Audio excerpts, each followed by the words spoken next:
Bismillahirrahmanirrahim. Bismillahirrahmanirrahim. Assalamualaikum warahmatullahi wabarakatuh. Halo teman-teman semua, kami dari kelompok 1 kelompok ekonomi pariwisata akan mempresentasikan materi tentang pertumbuhan industri pariwisata.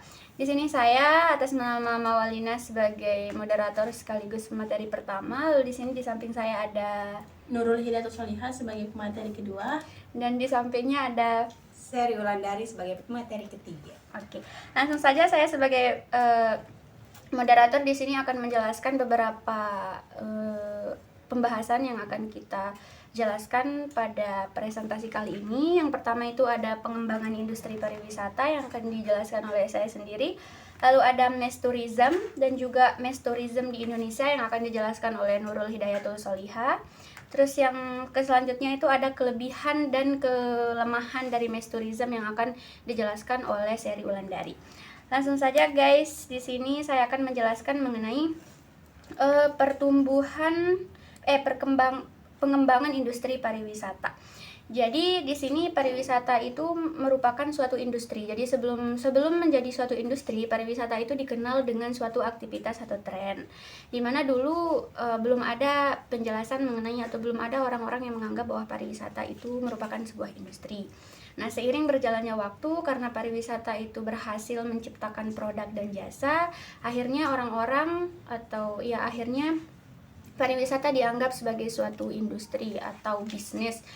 Kenapa dianggap sebagai bisnis? Ya, itu alasannya tadi, karena pariwisata dapat menghasilkan produk dan juga jasa seperti itu. Selanjutnya di sini juga semakin berkembangnya zaman, akhirnya industri pariwisata ini menjadi salah satu sektor yang berpengaruh besar, terutama dalam berkontribusi meningkatkan ekonomi, khususnya misalnya di Indonesia. Pariwisata itu kan penyumbang devisa terbesar negara, sehingga dapat dikatakan juga pariwisata di sini menjadi industri yang memang memiliki peran yang signifikan dalam meningkatkan perekonomian Indonesia.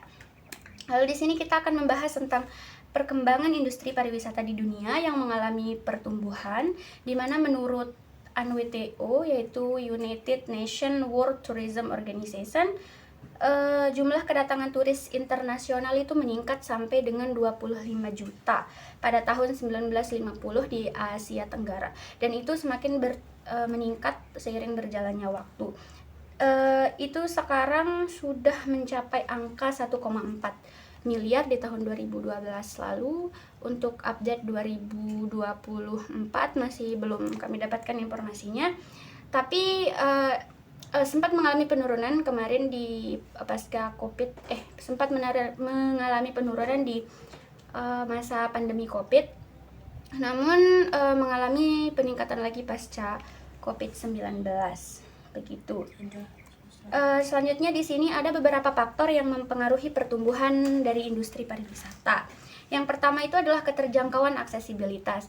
Jadi aksesibilitas di sini itu merujuk kepada keleluasaan atau kemudahan bagi wisatawan atau konsumen pariwisata untuk melakukan perjalanan.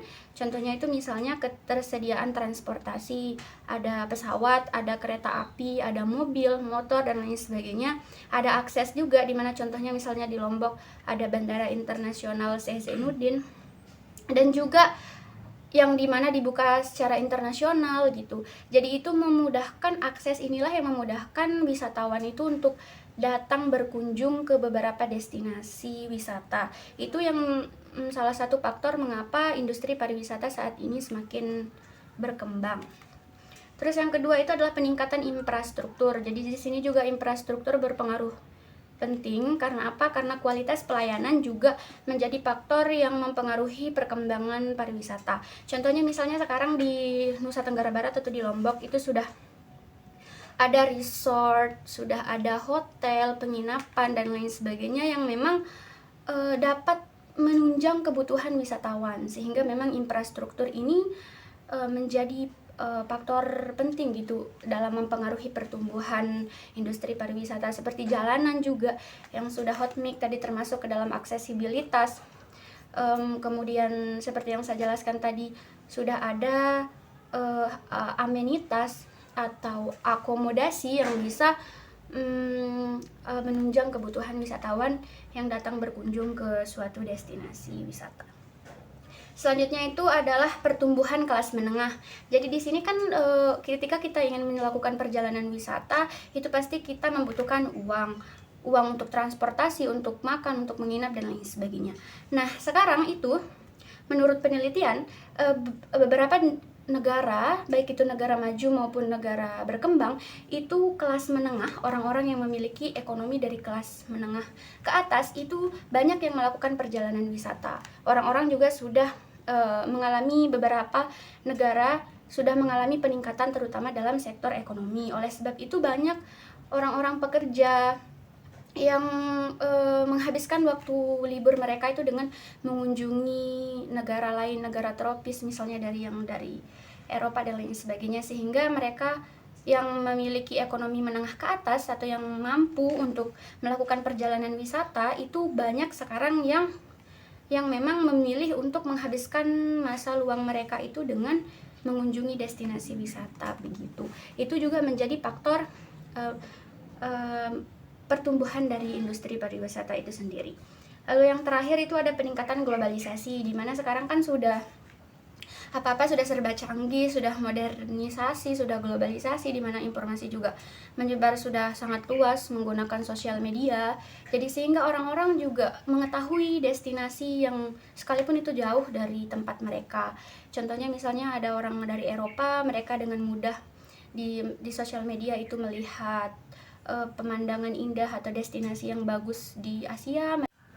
Contohnya misalnya orang-orang yang dari Eropa itu mudah untuk mengakses informasi mengenai destinasi-destinasi wisata yang ada di Asia, sehingga mereka sekalipun rumahnya jauh, tempat tinggalnya jauh, itu dapat berkunjung. Itu karena memang tren dari globalisasi atau peningkatan globalisasi, di mana orang bebas untuk mengeksplor, bebas untuk mengunjungi, bebas untuk mengakses informasi, bebas untuk bertraveling kemanapun mereka ingin, asalkan memang mereka memiliki funding atau dana yang dapat mereka gunakan. Begitu. Itu saja penjelasan dari saya. Selanjutnya itu penjelasan mengenai mass tourism secara keseluruhan dan mass tourism yang ada di Indonesia yang akan dijelaskan langsung oleh Nurul Hidayatul Sholihah. Baik, terima kasih untuk Ibu Moderator. Saya atas nama Nurul Hidayatul Sholihah sebagai materi kedua. Di sini saya akan menjelaskan dua materi, yaitu yang pertama ada mass tourism, pengertian mass tourism secara keseluruhan, dan yang kedua ada mass tourism di Indonesia. Yang pertama mass tourism. Mass tourism adalah besarnya jumlah wisatawan yang berpergian dengan tujuan untuk liburan atau sekedar berekreasi menuju ke satu destinasi tertentu. Dan mass tourism ini juga menjajakan paket atau harga dengan paket atau tarif dengan harga standar yang berskala besar, yang dimana lebih berbeda daripada pariwisata yang elit dan mewah. Adapun perkembangan dari mass tourism ini yaitu pada pertengahan abad ke-19 itu terdapat ada satu transportasi, yaitu kereta api, yang dimana itu digunakan oleh banyak orang yang ingin pergi ke suatu tempat, entah itu dengan tujuan yang berbeda, entah itu dengan tujuan untuk berekreasi, bersantai, dan lain sebagainya. Adapun ini hapu nih. Buat baca bila saya lanjut. Oke, di sini saya akan menjelaskan tentang mass tourism dan mass tourism di Indonesia. Yang pertama, mass tourism.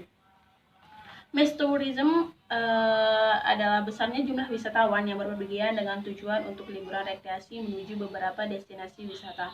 Mass tourism ini juga menjajakan beberapa paket atau menawarkan paket dengan skala standar, dengan harga standar yang berskala besar, agresif dalam segi pariwisata yang tentunya berbeda dengan pariwisata dalam segi yang elit dan mewah. Adapun sejarah mass tourism dapat ditelusuri kembali pada pertengahan abad ke-19 ketika itu ada satu transportasi berupa kereta api yang bisa digunakan oleh banyak orang untuk berpergian atau melakukan berwisata ke suatu tempat, entah itu dengan tujuan yang untuk berekreasi, untuk liburan, bersantai, dan sebagainya. Pertumbuhan industrialisasi dan urbanisasi ini berperan penting dalam hal tersebut, yang dimana orang-orang berlarian untuk berpindah dari tempat yang padat menuju tempat yang tentunya lebih sejuk, lebih indah, lebih asri, dan tentunya penduduknya itu lebih sedikit, lebih cenderung sedikit.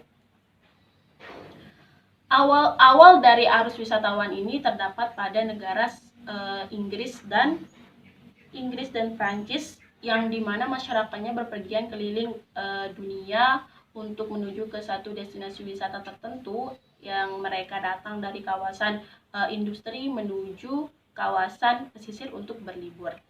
Setelahnya muncullah pembangunan besar setelah Perang Dunia II, dengan Italia dan Spanyol mengalami pertumbuhan pada tahun 1950-an, dan di sanalah tempat pariwisata berkembang pesat. Nah, dengan berkembang pesatnya mass tourism ini ada pada beberapa dekade, dan pertumbuhan industri liburan ini pada tahun 1960-an dan 1970-an yang memungkinkan orang-orang untuk pergi ke tempat yang eksotis dan terjangkau. Dan di samping itu juga munculnya internet dan pemesanan secara online yang dimana orang dapat memesan dan merencanakan liburannya sendiri. Oke, di sini yang kedua ada mass tourism di Indonesia. Mass tourism di Indonesia kita ambil dua contoh, yaitu yang paling terkenal dan yang paling banyak dibicarakan di Indonesia ini, yaitu Bali dan Lombok. Destinasi pertama yaitu Bali. Bali adalah tempat yang paling populer dikunjungi oleh banyak orang, yang dimana bisa menarik jutaan pengunjung setiap tahunnya. Sebagai tempat yang paling populer di Indonesia, Bali ini memiliki daya tarik seperti pantai, candi, dan tentunya objek wisata budaya yang menarik wisatawan dari seluruh dunia. Rata-rata Bali mampu menarik 10.000 wisatawan internasional per harinya, yang pada bulan September 2022, yang akibatnya tarif yang ditawarkan lebih rendah 50% sebelum era COVID-19. Pada tanggal 5 September 2022, Gubernur Koster mencatat sekitar hampir 10.000 pengunjung, melebihi tingkat 40% lebih tinggi dari yang dibayangkan sebelum bulan Desember 2022 lalu. Sebagai tempat yang paling ramai dikunjungi di Indonesia, Bali semakin berkembang pesat setelah meredanya COVID-19. Dan yang kedua ada Lombok. Lombok juga terkenal dengan efek mass tourism, yang dimana sudah terdapat ikon-ikon yang menarik seperti resort dan lain sebagainya, yang menjadi perbincangan, yang menjadi sesuatu yang membuat Lombok semakin terkenal. Dan di samping itu, selain itu juga terdapat pantai yang indah, terdapat juga sirkuit Mandalika, dan terdapat juga peluang untuk trekking dan dekat dengan gili-gili. Seperti contohnya itu kita lihat pada saat terbentuknya sirkuit Mandalika tersebut. Nah, pada saat booming pertama itu kan sangat banyak pengunjung yang datang, baik itu dari dalam negeri maupun luar negeri.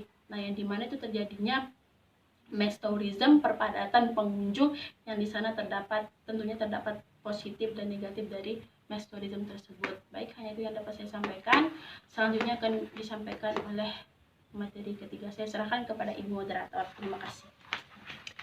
Oke, baik teman-teman semua. Selanjutnya materi mengenai kelemahan dan juga kelebihan dan kelemahan dari mass tourism akan dijelaskan oleh Seri Ulandari. Kepadanya kami persilahkan. Baik, di sini saya pemateri ketiga akan menjelaskan tentang kelebihan dan kelemahan Miss Tourism. Yang pertama itu kelebihan Miss Tourism itu ada 4 di sini. Yang pertama itu meningkatkan ekonomi lokal. Yang dimaksud di sini itu berani mengambil langkah-langkah untuk memajukan perekonomian di suatu area tertentu seperti sebuah kota atau wilayah. Hal ini dapat mencangkup berbagai strategi seperti mendukung bisnis lokal, menciptakan lapangan pekerjaan, meningkatkan infrastruktur, dan mempromosikan produk lokal agar bisa bersaing di pasar yang lebih luas lagi. Yang kedua di sini yaitu meningkatkan infrastruktur. Meningkatkan infrastruktur adalah melibatkan pengembangan dan pemeliharaan fasilitas penting yang mendukung fungsi masyarakat sehari-hari dan ekonomi suatu wilayah. Contohnya itu seperti transportasi, energi, air dan sanitasi, telekomunikasi, pendidikan dan kesehatan. Yang ketiga itu di sini mendukung upaya pengawasan. Yang dimaksud di sini itu memberikan dukungan terhadap sistem atau kegiatan yang bertujuan untuk memonitor, mengatur dan memastikan bahwa suatu proses atau kegiatan dilakukan sesuai dengan standar yang sudah ditetapkan. Yang keempat di sini ada pertukaran budaya. Yang dimaksud dengan pertukaran budaya adalah proses di mana dua atau lebih atau sekelompok orang dari budaya yang berbeda saling berinteraksi dan dari berbagai elemen budaya seperti bahasa, seni, nilai, dan adat istiadat. Contohnya itu seperti yang sudah dilakukan oleh kampus kita itu seperti salah satunya pertukaran pelajar, festival budaya, kolaborasi seni dan media, wisata dan perjalanan. Yang kedua itu ada kelemahan Miss Tourism, dibagi menjadi 4. Yang pertama itu di sini adalah dampak lingkungan. Dampak lingkungan di sini adalah perubahan yang terjadi pada lingkungan sebagai akibat dari aktivitas manusia. Dampak ini bisa bersifat positif atau negatif dan dapat mempengaruhi berbagai aspek ekonomi termasuk kualitas air, kualitas udara, kesuburan tanah seperti keanekaragaman hayati. Contohnya itu polusi,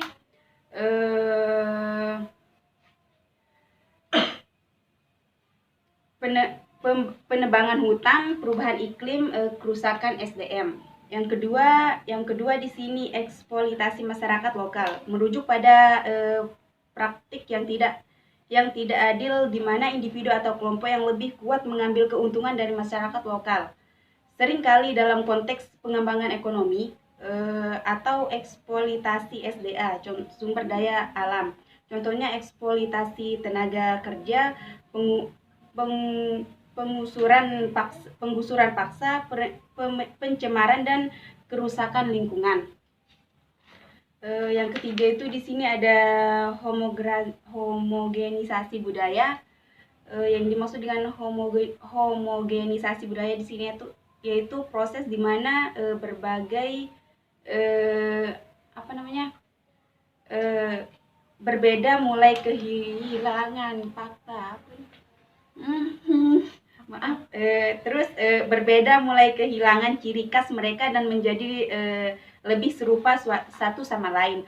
Proses ini sering terjadi akibat pengaruh globalisasi. Nah, yang terakhir itu di sini ada kepadatan. Seringkali di sini diartikan dengan konteks kepadatan penduduk yang merupakan ukuran jumlah orang yang tinggal dalam suatu era globalisasi